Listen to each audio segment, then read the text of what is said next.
विडंबना और त्रासदी के चेहरे कितने क्रूर होते हैं इसे इस बात से जानिए कि 10 जून को जब भारतीय नाविकों के जहाज पर अमेरिकी सेना हमला कर रही थी और इसमें 3 भारतीयों की जान गई, उसी 10 जून को अमेरिकी राष्ट्रपति डोनाल्ड ट्रंप प्रधानमंत्री नरेंद्र मोदी को अपने सबसे लंबे निर्वाचित निरंतर कार्यकाल के लिए बधाई दे रहे थे। और इस हमले में आदित्य शर्मा, शिवनाथ चौरसिया और पी सुरेश, इन नाविकों की जान चली गई। इन परिवारों ने अपने बच्चे, अपना पति, अपने पिता को खो दिया। क्या कसूर था? क्या वे किसी युद्ध के हिस्से थे? ये भारतीय नागरिक थे जो समुद्र में रोजी रोटी कमाने के लिए निकले थे और डोनाल्ड ट्रंप के अमेरिका की सेना ने उनकी जान ले ली। ऐसा नहीं है कि पहला मौका था। 4 दिनों के भीतर भारतीय नाविकों वाले 3 जहाज अमेरिकी कार्रवाइयों की चपेट में आए हैं। 8 जून को हुआ, 10 जून को हुआ, 11 जून को भी हुआ।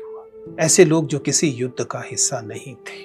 ये सही है कि भारत ने अमेरिका के सामने विरोध दर्ज किया है, लेकिन सवाल ये है कि क्या वाकई भारतीय राज्य ने, भारतीय सरकार ने उस मजबूती के साथ इस चीज को सामने रखा या नहीं। एक और त्रासद विडंबना देखिए। आदित्य शर्मा के पिता ने गुहार की है कि बेटे का शव भारत लाया जाए।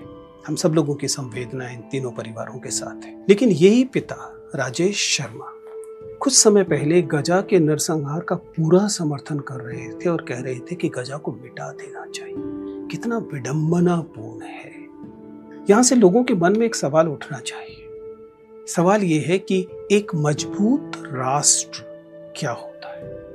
कौन से राष्ट्र को मजबूत कहेंगे जिसके पास सेना है, न्यूक्लियर बम है या मजबूत नेता है? इस भर से राज्य जो है, देश जो है, वो मजबूत हो जाता है?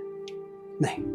देश मजबूत तब बनता है जब नागरिक इन्फॉर्म्ड हो, सही गलत को पहचानते हो और इतने मजबूत हो कि सरकारों को मजबूर कर सके कि वे जवाबदेह बने।